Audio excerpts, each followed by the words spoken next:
Por que o combate ao tráfico de drogas não está funcionando? Legalizar o comércio da maconha seria uma forma de enfrentar os traficantes? Manter a proibição resolve? O consumo deve deixar de ser crime ou deve ser punido com rigor? A polêmica já chegou ao Supremo Tribunal Federal e o Fantástico ouviu especialistas nesse debate nacional que ganhou força essa semana.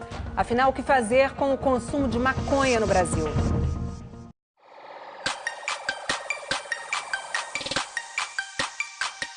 Por maior que seja a repressão, todo lugar você vê um fumando maconha.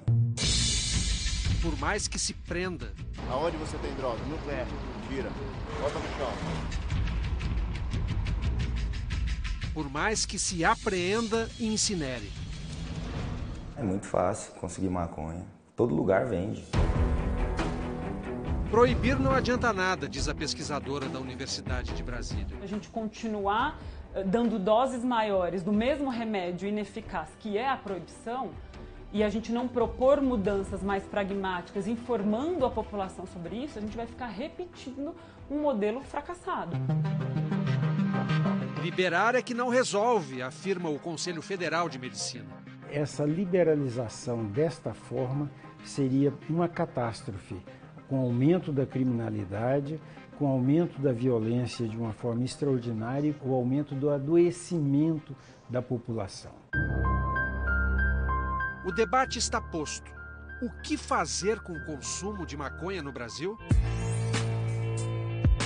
Na comunidade científica, nenhum consenso. Manter a proibição? Descriminalizar? A Associação Brasileira de Psiquiatria recorre a estudos para defender a lei como está. Menina de 17 anos que fuma um cigarro de maconha por semana, ela sai de 25% da prevalência de ter depressão e pula para 75%. Você mais do que triplica um adolescente que tiver uma tendência genética a ter esquizofrenia, de que essa esquizofrenia ecloda e aí acabou, é para sempre. Mas o mais renomado cientista brasileiro na área, com quase 60 anos pesquisando os efeitos da maconha, duvida de estudos que ele considera superficiais. Não há mais prova de quem usa maconha fica assassino, vai ter depressão, vai ter sei lá o quê. Isso não tem, está caindo uma por uma essas verdades. Né? E começam a haver agora provas de que a maconha tem efeitos benéficos na maconha. O fato é que hoje é proibido. O artigo 28 da Lei Antidrogas define o porte e o consumo como infrações penais. A punição é prestação de serviço e medida educativa. Mas o juiz pode enquadrar como crime de tráfico se achar que a quantidade e as circunstâncias não são de consumo. Aí a pena é prisão.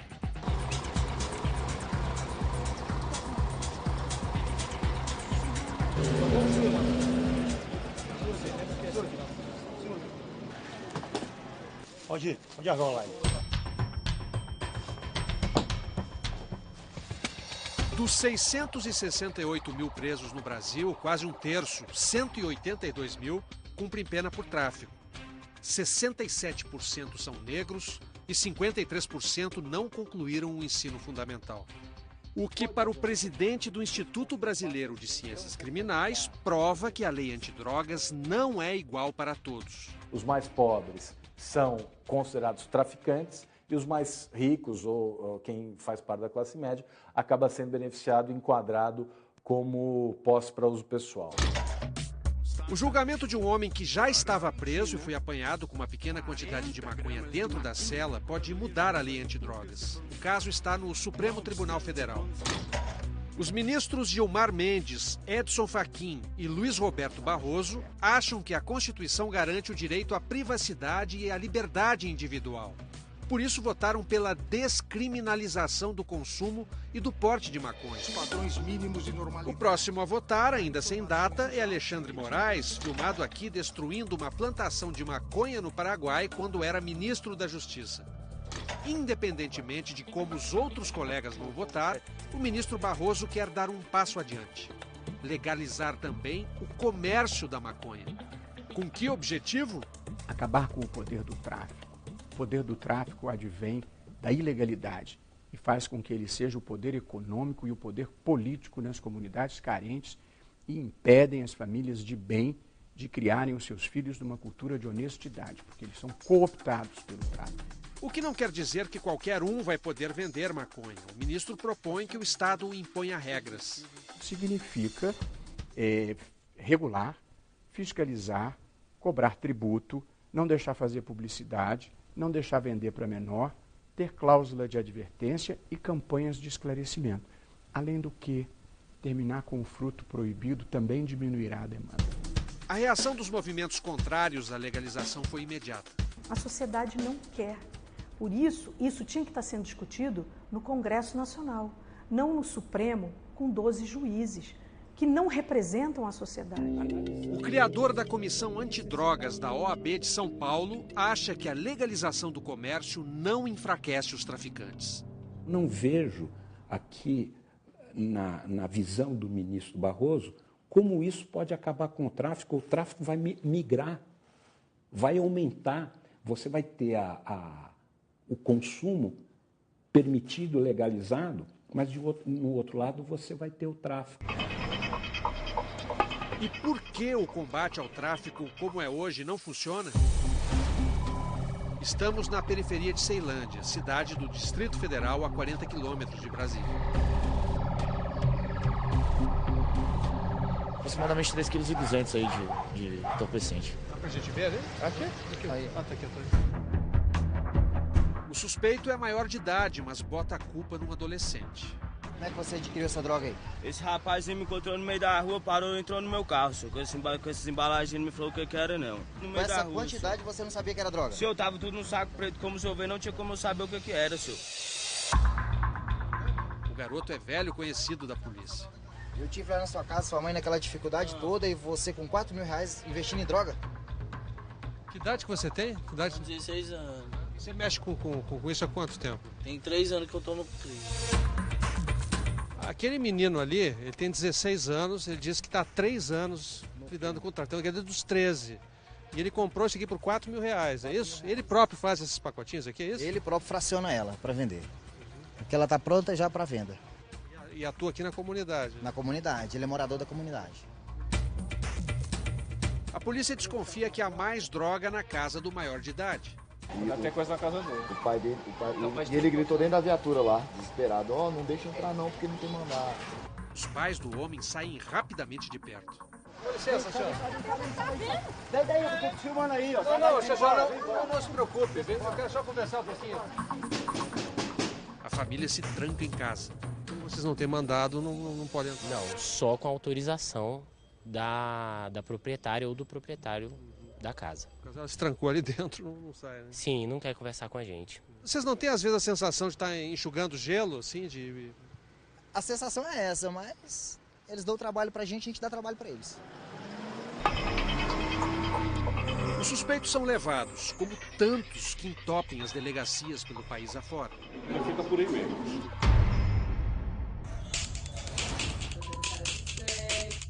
Sala da audiência de custódia do Fórum de Recife. Já foi retirada a algema do senhor. O senhor tem o direito de ficar calado. Essa audiência aqui é para saber se o senhor vai continuar preso ou vai responder o processo em liberdade.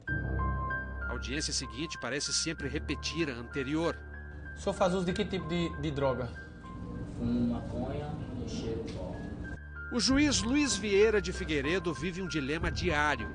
Não existe um critério objetivo. Tantas gramas é tráfico, tantas gramas é uso. Isso aí dificulta o seu trabalho aqui? Sem dúvida. A falta de um critério objetivo dificulta. Há risco de mandar para a cadeia como traficante alguém que é apenas consumidor? É possível que isso aconteça. É possível que isso aconteça. O juiz pensa 1000 vezes antes de se decidir pela prisão, mesmo para os que cometem pequenos crimes. Uma coisa é aquele indivíduo que, de repente, pontualmente, vez perdida na vida, se envolveu no crime. A gente diz assim, pisou na bola. Esse cara, ele ainda tem uma chance. Mas se ele cai dentro do sistema prisional e passa a se envolver com grupos de traficantes, pessoas violentas, que realmente vão pôr em risco a sociedade, o convívio social, esse camarada, provavelmente ele não vai ter mais chance. É o caso deste homem que está em liberdade condicional. Preso por um crime menor, acabou recrutado pelo tráfico.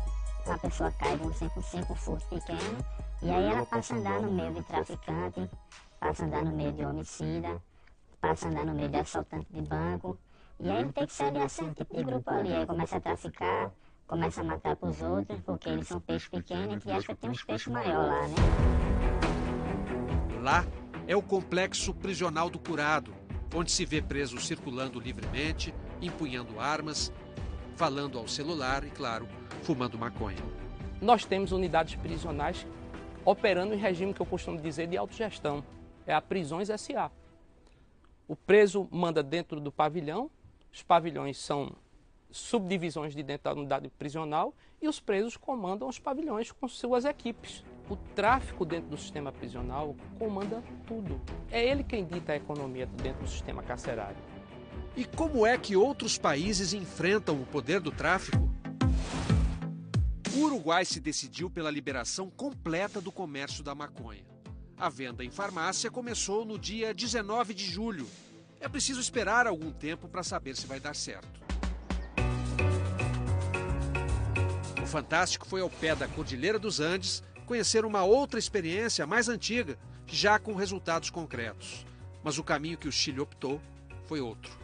A lei chilena faz distinção entre porte e consumo. Fumar maconha em casa não é crime, mas andar por aí com baseado no bolso é. Como no Brasil, o Chile ainda discute a liberação ou não do comércio da maconha. A diferença é que aqui o Estado já se convenceu de que a cadeia é a pior alternativa para enfrentar o problema das drogas. De um lado, a penitenciária de Santiago. De outro, no prédio vizinho, o Tribunal de Tratamento de Drogas. Diante da juíza, o jovem escolhe qual dos dois vai frequentar. Se escolher o tribunal, vai ter de cumprir metas. Tu estás disposto a cumprir com ele? Passar por um ano de tratamento clínico e sentar diante da juíza todo mês. Não é uma justiça de confrontos, é uma justiça de acordos, diz o ministro responsável. É uma justiça de acordos. A estrutura é dos tribunais que já existem e todos são voluntários, juíza, promotores e defensores públicos. A reincidência caiu de 70% para 7%. A gente oferece uma porta de saída e prisão não é saída para nada, é só o fundo da parede, diz o defensor. Habitualmente o fundo da parede. Esta é uma das clínicas conveniadas com a justiça chilena. Ângelo se trata aqui. O consumo problemático de drogas o levou a cometer crimes. Eu roubava, fazia roubos de todo tipo. De todo tipo. Mas depois de um ano de tratamento, ele vai para casa no fim do mês. Se não fosse essa chance, eu estaria na prisão e a minha história seria outra. Hubiese sido outra minha história. De volta ao fórum, acompanhamos a última audiência de Sérgio. Tu eres abstinente total. Abstinente total. Quanto tempo lleva? Casi el año. O sucesso do tratamento de Sérgio, um motorista que se envolveu com drogas e virou assaltante, emociona a defensora que o acompanhou. Isso dá satisfação, porque isso hace que todo esto tenga sentido. Todo lo que uno está haciendo dice, oh, esto funciona. De verdad que sirve. Ele se despede de todos e, na saída, explica o que o programa faz. A reestruturação da pessoa. Isso seria possível no Brasil? A 4.000 quilômetros de Santiago, Reginaldo prova que sim. Consumidor de maconha na periferia de Brasília, ele passou a vida fugindo da polícia. Eu comprava pouquinho só para fumar, mas corria o risco de uma hora ser preso, mesma coisa. Até o dia em que parou num centro de atenção psicossocial, um serviço público oferecido pelo SUS. Eu parei o carro aí na porta e vi esse povo todinho ali, feio. Feio, porque o usuário de droga é feio. Entrou, fez o tratamento, largou o álcool e não quis mais fumar maconha. Aos 62 anos, começou a praticar esportes. Bastou um mínimo de amparo, uma porta entreaberta, para que ele descobrisse no prazer da leitura o grande barato da lucidez. Parece que a visão ficou tão bom que eu dava conta de ler assim, ó. Parecia aquele cara. Aí não quer dia aconteceu isso comigo.